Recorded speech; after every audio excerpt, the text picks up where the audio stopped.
Kin Live, magazine proche du Kinois. Kin Live, la vie à Kin. Kopesa bino basango etina na biso ya mikolo nyonso ba papa ba mama bandeko balandi mbote pe boye malamu na manaka Kin Live mkola lelo mukuse na basango yango yo. Stani Boujakera, correspondant à Jeune Afrique, a celui qu'on a transféré jeudi au na prison centrale ya Makala, Bapandi Sango, Pasengi Libération nae liste provisoire ya ba candidat na députation provinciale. Ouais, sengela ki kobimana poisa le 13 septembre 2023 et ça m'a mis sous tendenge bongisa maki pambate. Seigneur Talisiete azui kokoso ya kotalisa yango kolandisa na ba défi stratégique na sport sima ya qualification na bango samedi ba Léopard école RDC ba koye ba adversaire na bango le 12 octobre 2023 na tirage au sort oye ko sala na Abidjan pour na CAN Côte d'Ivoire 2023 sima ya ko contrôler ville ya Kinshasa école RDC Africa pe mokili mobimba pe ya kaliboso na bino pona kotalisa bino maema soto kutana nango moko na moko za boko bien masolo il y aura ces alatés de Tolobi Kin Live magazine proche de Kinois. Kin Live, magazine proche du Kinois. Kin Live, la vie à Kin. Ngonge koki pona pesa bino basango bandeko balandi édition ya mukola lelo ekofonga malabilili oyo. Mokonzi Mboka Félix Tshisekedi Lombo aponami candidat ya regroupement politique ensemble pour l'unité nationale ezali kolandisama na conclave ya Showbez nde ba parti membre ya AUN baponi kopesa mandat ya mibale na mokonzi Mboka na tina eta kokoba na misala na ye pona bolamu ya peuple congolais. Sima mikolo misato ya conclave regroupement politique action pour l'unité nationale elengelaki na Showbez 20 partis membres nyonso baponi mokonzi Mboka Félix Antoine Tshisekedi Tshilombo lokola candidat unique ya AUN na maponami ya le 20 décembre 2023. Sabin Kayumba Mikombe, président national du mouvement pour le renouveau de la jeunesse congolaise, peu membre de la conférence des présidents de AUN, a talisi ete kolandisa mana misala na ye, Félix Tshisekedi a sengeli na deuxième mandat.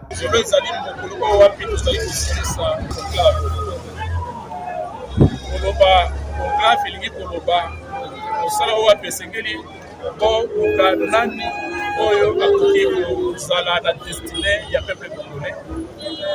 yango wana mokolo lelo tosanganaki en tant que regroupement politique action pour l'unité nationale dans lequel MRGC nazali kokambata ke président national ya parti touti kopona touti kodésigner oyo esengeli azwa mandat mpona koreprésenter encore pour défendre les sources peuple congolais. Il s'agit de son excellence Félix Antoine Tshisekedi Tshilombo. Nous allons vous soutenir.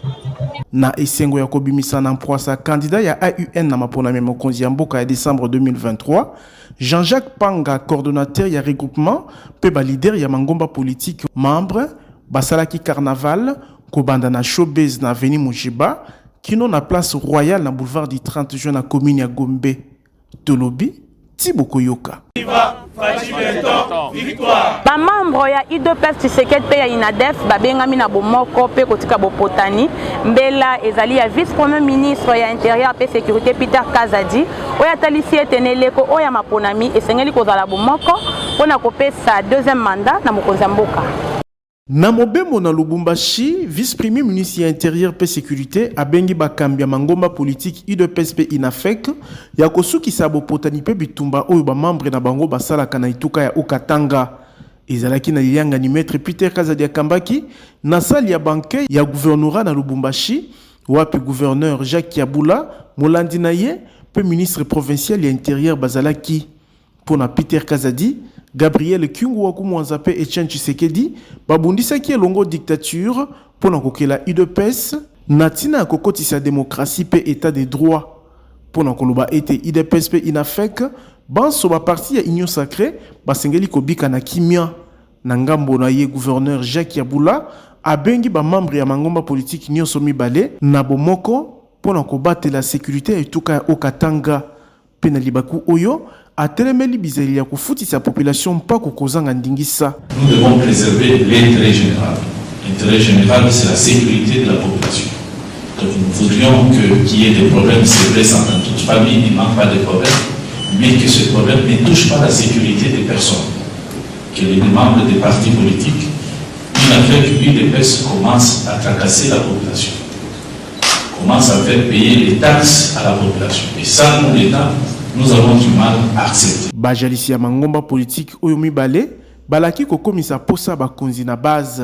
boye ba ete na bitumba kati na ba militant ya UDPS pe inafek makama ya ndenge na ndenge esalemaka ndakisa kufa ya batu kotumba mituka pe ba activité commerciale etambolaka malamu te na bawenzezwami pene ya bisika bazali kosala mobulu tolobi Tibokoyuka. Liste provisoire ya ba candidat na députation provinciale na mapona ya décembre 2023 oye sengelaki komonisama na poisa le 13 septembre 2023 et monisami lisusu te lolenge bongisamaki pamba te seni atalisi ete azwi kokoso ya kotalisa yango kolandisama na ba défi stratégique. Ebongisamaki pona mercredi 13 septembre mokolo ya kotalisa na poisa bakombo ya bakandidature oyo endimami na ba oyo endimami te pona élection provinciale pe communale. Kasi esalemi lisusu te ndenge elengelamaki pamba te seni atalisi ete azali na makoki te ya kosala yango kolandisama ba défi stratégique atako date mosusu etalisami te kasi seni alaki na mikolo moke ezali koya kotalisa na poisa bakandidature oyo endimami na ba oyo endimami te bosengeli koyeba ete électorat pona ba élection oyo ebengisamaka le 2 août ba bureau pona koyamba pe kolandela bakandidature efungwamaka kobanda le 3 kino le 22 août ya koyeba lisusu ezali ete élection communale esalemaka na 1987 neleko ya président Mobutu 30 ans passé nanga mosusu seni ayebna kobengisa ba candidat président na koyeba ko informer en avance boye na bango pona ko déposer ba candidature natina ete bayeba kozwa ba disposition elongo bani pona koyamba bango malamu na siège ya seni to na BRTC oyo etiami na Kinshasa bosimba pe bokanga ete ba candidat président misato basili déjà ko déposer ba candidature na bango ezali bongo Augustin Matata Mponyo Constant Mutamba pe Rex Kazadi Tolobi Tibokoyuka.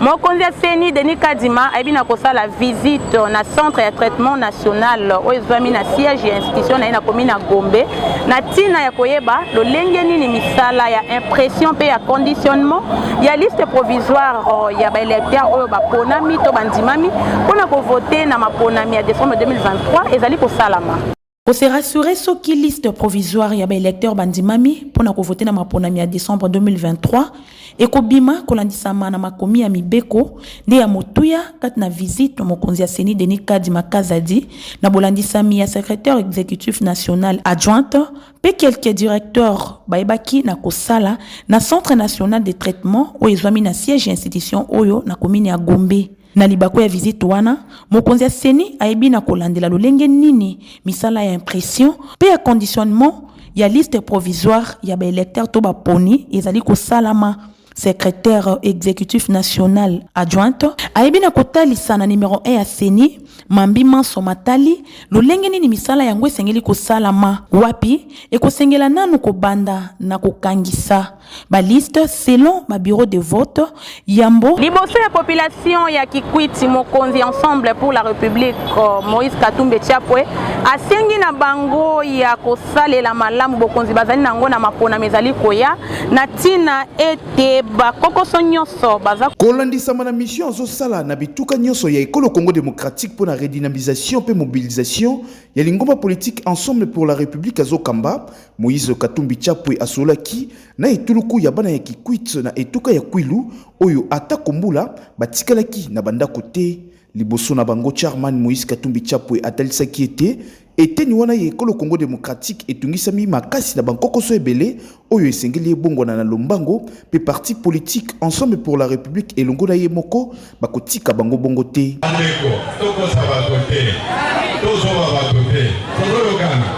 alors pourquoi naye awa parce que bino boza bakonzi alors le patron c'est vous tozolokana parce que quand il y a électeur wana jour ya élection ata mama abeli il faut tokende il faut teto ambula oyeminga naza moto ya terrain naza moto ya bureau climatisé te tozolokana moto ya terrain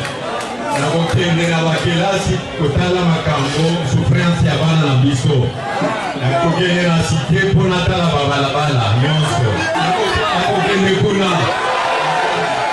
lokola na espace Grand Équateur, mokonzi ya lingomba politique Ensemble pour la République Moïse Katumbi Chapwe alakaki na population ya eteni wana ya RDC kotika candidature na ye na seli mikolo mizali koya lokola président de la République pona kosunga bofuluki ya bituka tukumi bale na motoba ya ekolo Congo démocratique boyeba ete sima ya kikuito moyangeli ya kala ya etuka ya Katanga Moïse Katumbi Chapwe akokoma pe na ba ville mususu ya espace Grand Bandundu ezala na territoire ya Komuto ndenge atalisi yango na manaka na ye tolobi Tiboko Yoka. Nalobaki yango ne bandeli Stani Boujakera, correspondant ya Jeune Afrique, asili kozala transféré jeudi au na prison centrale ya Makala. Nzoka na nzela point de presse balengelaki Rajek Olisanga bapandisango bapesaki ultimatum ya mikolo misato na sembo pona ko libérer muninga na bango soki te bakosala ba manifestation ya minene. Sima ya mokano ya parquet ya grande instance ya Kinshasa Gombe ya kocha mopanzisango Stani Boujakera sous mandat d'arrêt provisoire mingongo ezali komata se komata lokola masanga misusu ebundelaka bonsomi ya bapanzisango Rajek etelemeli na makasi nyonso bokangami ya Stani Boujakera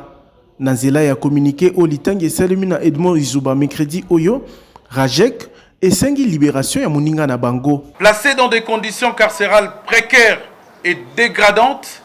ces responsables et pères de famille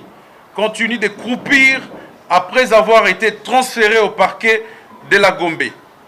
Voulant à tout prix concrétiser leur souhait, celui d'envoyer le pauvre journaliste pourrir à la prison centrale de Makala, le bourreau de la presse continue d'exercer un harcèlement judiciaire sans précédent pour pousser les journalistes à dévoiler ses sources. Nous dénonçons les poursuites dont les journalistes sont actuellement victimes dans notre pays et qui constituent une tentative autocratique de réduire au silence toutes les voix dissonantes et d'empêcher des journalistes indépendants de mener leurs activités. Mikolo misato pesami na sembo ya kotika Stani Boujakera nokite bapanzisango balaki ba manifestation ya makasi. Le Rajek exige la libération sans condition du journaliste Stani Boujakera qui n'a violé aucune disposition déontologique ni légale. Le Rajek, qui en appelle à la solidarité tous azimuts, va annoncer d'ici 72 heures des manifestations de grandes envergures si et seulement si le confrère Stani Boujakera n'est pas libéré. Stani Boujakera achamaki maboko le 8 septembre 2023 moleki na Butu na aéroport international ya Njili wana ye kokende Lubumbashi na koyoka Rajek téléphone pe ordinateur na ye ebotolamaki na ba service ya sécurité oyo kutu babundi pona ko supprimer compte Twitter na ye tolobi Tiboko Yoka. Ba membre ya alliance de blessés de guerre bazali kosenga na ministre ya sport ya kopesa maboko na tina ete bakoka kozwa makoki ya komonisa elongi na momekano ya Yaoundé Open Parasport oyo kolengela makobanda le 4 kino le 26 novembre 2023 na Yaoundé na Cameroun wapi ekosangisa ba 4 rangs nyonso ya handicap batalisi yango oliboso ya ministère ya sport. Tozali délégation ya alliance des blessés de guerre département ya sport toyawa pamba te ozomona yoko sala dernière déclaration na biso na ministère ya sport on a mis parce que biso nous avons athlètes blessés de guerre autres obunga mboka de le que tozala tozotelenga na balabala ne tosenga un peu partout ne tozomona ba banti valera bandeko na biso biso bazosala non toza instruit le président de la République a l'unité de la regrouper pour pratiquer sport pour libérer qui a déjà. La raison pour laquelle nous sommes des athlètes. Aujourd'hui, invitation et outina Cameroun. Il y a une compétition de Yaoundé Open Parasport saison 5. Aujourd'hui, compétition de qualification à Jeux olympiques 2024 en France. Nous sommes blessés de guerre, toujours opportunité, il y a besoin d'inviter dans la compétition. Et nous avons écrit au ministère de la Sport depuis le 22 août jusque là tozomona baréaction ezate badroit d'inscription ekenda te badroit ya des séminaires ekenda te jusque là tozo comprendre te donc na compétition na bien te yango tozosala lelo dernière déclaration na biso à propos ya dossier ya ba démarche ya voyage de biso okende compétir na Yaoundé. La raison pour laquelle au monde biso toza mini ya invitation pe tozo pressentir une notion ya crime ya discrimination des personnes avec Kin Live, magazine proche de Kinois. Kin Live, la vie à Kin. Eliki ya population ezalaki na yango ya komona route Kimbanseke kozonga mobimba nyonso esili. Pamba te, bachinois oyo bazalaki na mokumba ya kosala mosala, basundola na bango balabala, pe balongola ba engin na bango. Conséquence, nzela ebebi lisusu makasi koleka, mingi penza kobanda arrêt dokolo, kino balabala colonel Beya. Lokola pasi yaka yango moko te, batuya régie des OP et Toboka, oyo ezali kopesa pasi na population, ya eteni oyo ya capitale, pona kotambola.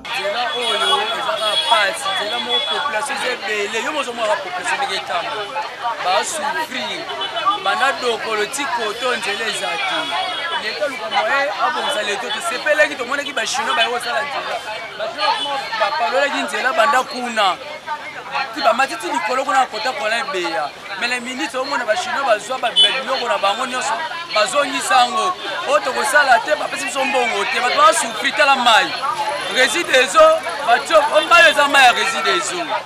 résidezo ba chop to boka so ngo solution te nzele baby moi to le kezate ba ba souffrir ne langa ba subona mbula to zandeli leta zo solution nzela oyo boye pena ba ba souffrir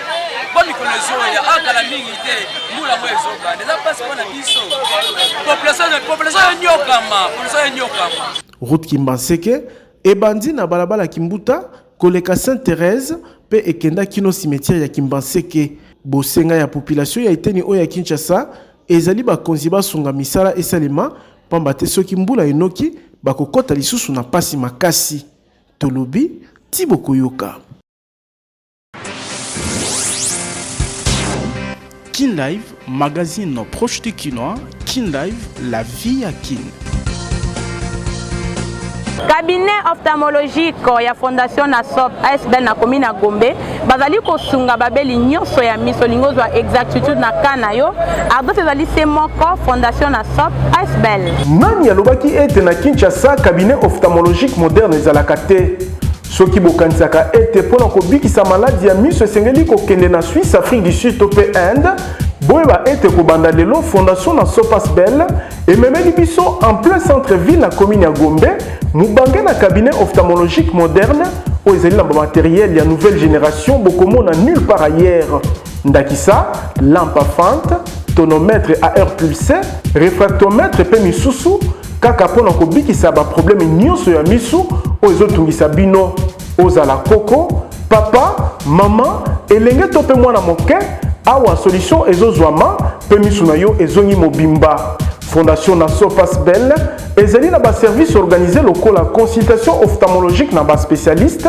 baexamen spéciaux ndakisa ya tonométrie à air pulsé mpona kozwa tension ya misu c'est-à-dire ezozwa tension na musika kozanga kosimba misu examen ya fondei mpe ezali kosalema esili wana te vente ya baverre monture baaccessoire mpe balinete ya bamarke nyonso ezali montage na réparation ya balinete mpe ezali kosalama nyonso na prix ya bana mboka cabinet ophtalmologique na SOP ASBL ezali na numéro 100 ya avenue du Tchad na immeuble association na commune ya Gombe référence en face ya hôtel Memling awa maladi ya misu nyonso ezali kozwa lobiko na facilité tolobi Thibaut Koyoka. Agence de voyage Tour du Monde Service ezali kopesa visa na moto nyonso alingi kokende na États-Unis, Canada, bapays ya Schengen, Europe pe bipai na bipai. Moto na temba akweyaki na se ndenge agence de voyage Tour du Monde Service elalisi bango kao makale kale moye baningana ezali te Tango tolobaka temes nde mokonzi ya lisolo a visa na ingumba mokonzi Kinshasa ezalaka masapote kasi réalité. Sima kopesa ba congolais ebele ba visa ya États-Unis, Canada, France pe ba pays ya Schengen na bamboka mususu, agence Tour du Monde Service encre correcteur et pesi lisusu famille mobimba visa ya Canada bondimela ngai. Ndenge bokoki komona bango na agence TMS, sima kozwa visa pe kolia repa ya suka, mama na bana na ye bazwi direction aéroport international ya Njili. Na esengo, bamati na avion direction Canada. Kaka ndenge tolobaka TMS Libanga, tala bango wana na Canada Metro esi esambwe. Olingi kozwa visa na facilité, adresse ezali moko, agence de voyage Tour du Monde Service. Na TMS, promotion pe ezali kasi yangonga moke. Pona balingi visa d'études na Canada et États-Unis pe ba pays ya Schengen nyonso ezopesama na $1,200 ya pamba. Visa touristique na $1,100 ya boule. Kasi pona bamboka lokola Biélorussie, Chypre pe Tunisie na $600 ozwi visa na yo. Bureau ya Tour du Monde Service ezwami na numéro 5151 ya balabala Kasavubu quartier Matonge, commune ya Kalamu. Référence Carrefour des Jeunes. Na TMS, visa ezopesama lokola na film. Tolobi Tiboko Yoka. Complexe scolaire Mama Pemba na commune ya Kisenso esila kofongola bikuke pona ba inscription ya bana kobanda na maternelle na première kino na humanité olingi mwana atanga na école moderne oyo komisa ye pamba te ba inscription ezali ya ofele. Nanzela kotanga kelasi ya malonga nde bana pe bilenge ya lelo bakokamba RDC ya lobby kasi singeli kozwa formation pe encadrement ya qualité lokola na complexe scolaire Mama Pemba. École moderne ou etongama na ba norme ya standard international et fungoli déjà ba porte pour na ba inscription gratuite c'est-à-dire ya ofele okofuta talumeyate mwana andimami na école moderne oyo. Tozali na ba option organisée lokola maternelle, primaire, enseignement de base pe humanité na latin philo, chimie biologie, pédagogie générale, commerciale, coupe et couture, mécanique générale, électricité générale, construction pe électronique. Na complexe scolaire Mama Pemba, anglais pe formation ya informatique ezali obligatoire pe ya ofele kobanda na maternelle kino humanité. Et ce qui wanate complexe scolaire Mama Pemba ezali na ba atelier o etonda ba équipement moderne pour la formation ya ba kino nyonso ezala otanga kana école ya fondation Nero Mbungu oyote. Tozali na atelier ya coupe couture, mécanique générale, électricité générale, maçonnerie, électronique, pe laboratoire moderne pour na ba yekoli ya chimie biologie. Papa maman kozala ki di bate po awa inscription ezali ya ofele mwana koti kelasi ya sika ezali ete kaka na inscription, journal de classe, cahier à communication, insigne pe 1 mètre ya tissu blanc pour la maternelle pe primaire, ezo pe samaya ofele, dont signé honorable Nero Mbungu Fuma Banga Moyo. Complexe scolaire Mama Pemba, ezali na numéro 44 ya balabala Batandu, quartier Bikanga commune ya Kisenso. Na complexe scolaire Mama Pemba, Dieu est notre force. Tolobi Tiboko Yoka. Na basango ya masano sima ya qualification na bango samedi ba Léopard ya École Congo démocratique ba koyeba adversaire na bango le 12 octobre 2023 na tirage au sort au École Salama na Abidjan pour na compte ya CAN Côte d'Ivoire 2023. Ebongisami pour le 12 octobre, tirage au sort ya CAN Côte d'Ivoire 2023, ezali Confédération africaine de football CAF na mukuse nde ayeb na kotal sayango na poasa sima ko enregistré ba nation nyonso basili kozala qualifié ya koyeba ezali été équipe surprise na 34e édition ya CAN Côte d'Ivoire oyo ezali te pambate ba bonso bazali qualifié bazali ba habitué ya compétition oyo na boye na ngambo ya République démocratique du Congo oyo azwaki qualification na ye sima kolonga Soudan na il y a 2-0 na stade de Martyr samedi moleki asengeli koyingela topé configuré na chapeau 3 pambate na liste ya top 12 ya classement ya CAF azalité bosengeli koyeba été 24 nations nde bazali concernées na CAN oyo bakokabwa na groupe motoba ya 4 équipes ba meilleur mibale sima ba match misatu nde bakozala mbala moko qualifié na 8e de finale elongo na 4 meilleurs sima 3e journée ya koyeba lisusu ezali été 24 nations o bazali qualifié ezali bongo Côte d'Ivoire, pays organisateur, Maroc, Algérie, Afrique du Sud, Sénégal, Burkina Faso, Tunisie, République démocratique du Congo, Égypte, Zambie, Guinée, Guinée équatoriale, Guinée-Bissau, Mali, Cap-Vert, Ghana, Angola, Mozambique, Tanzanie, Mauritanie, Gambie, Namibie, pe Cameroun, Tolobi, Tsibokoyoka. Maître Bestine Kazadi, dit Taba, la présidente de AS Vita Club, à la Kikobakisa Bokasi, na staff technique, na Tina, Yakovandi sa tactique technique, Oyeko Sunga Bango, Bakola Mukakasi, na Mambi Matali, recrutement ya Babet Ndembo, Atali Siete, Wana, Ezali Mosala ya coach. Kolandi Samana Ebandeli Mabe à saison sportive 2023-2024 pour l'association sportive Vita Club Yengo Mokondi Kinshasa ezala na Ligue des Champions ya CAF wapi bazala ki éliminé liboso ya premier rodo à gauche to Angola topé na championnat national ya Ekolo Congo démocratique wapi bakoya ki liboso ya Dauphin Noir ya Goma 1-0 na stade Tata Raphaël pour la première journée. Maître Bestine Kazadidi Tabala, présidente ya avec club Asolaki, na ba supporter ya club vert noir ya Kinshasa Zokamba, oyo basenga ki kosolola mbunzu na mbunzu na souci ya koyeba nini ndezo tungisa avec club wanaye koyanula na mituna ya ndenge na ndenge ya ba Moscovite. Maître Bestine Kazadidi Tabala ayebaki na kotalisa ete Azokamba avec club na motema mobimba lokola avec libienne pe mambi matali recrutement ya babeti ndembo mokumba ezalaka ya coach pe soki makambo etamboli malamu te solution esengeli ezoma na lombango pour la staff technique. Pour l'entraîneur, beaucoup de supporters m'ont demandé de renforcer le staff technique surtout en matière de tactique, de jeu tactique. Le recrutement, c'est stratégique. Ce n'est pas tout le monde qui peut faire un recrutement. Et la présidente, ce n'est pas le rôle de la présidente de faire le recrutement. Moi, je suis là, je regarde, j'ai un regard comme vous, on a tous le regard de l'amoureux du football, mais le technicien et le responsable, la responsabilité incombe au coach. La présentation des joueurs, mais ce sont les supporters qui m'ont demandé de ne pas le faire. Ce n'est pas moi qui l'ai décidé. Les supporters, dans la majorité, à travers les provinciaux, les présidents provinciaux, m'ont demandé de ne pas présenter les joueurs. Oui, bah, pour la saison Oyo AS Vita Club et bongolaki osature na ye wapi ekabonaki na babeti ndembo ebele oyo bazalaki ba pilier ya club na saison 2022-2023 Tolobi Tsibokoyoka. Kin Live, magazine proche de Kinois. Kin Live, la vie à Kin. Tamona mokilo mona makambo magazine Kin Live message no kosala ba découverte ya ndenge na ndenge lelo to lisusu na bilili ya sika.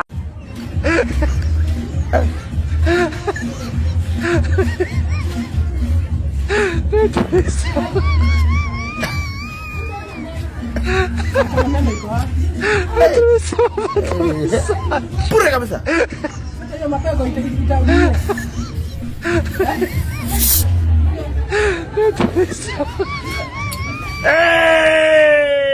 Bomesana pepe kwa kotia ba commentaire na magazine Kin Live ngala bine ko kibenga ba voisine po mardoche mukunda mibongisaki na tina ya kosepelisa bino bana kina propre.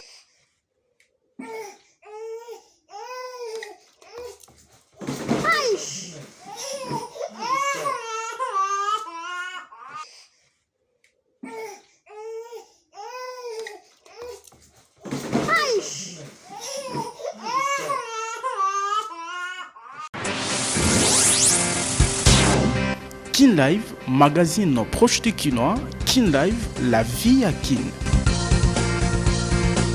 Manaka ya magazine Kin Live mokolelo komi na suka kasembo kabwana bino tika totombela mbotama elamu na Josué Biswese mopandi sango munene ya Kin Live azali ko souffler na bougie moko de plus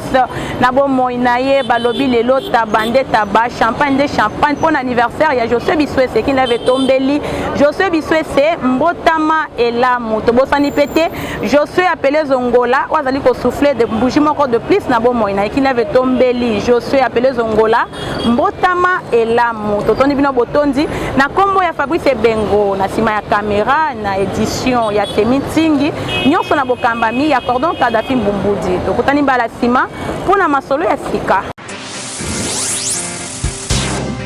Kin Live, magazine proche de Kinois. Kin Live, la vie à Kin.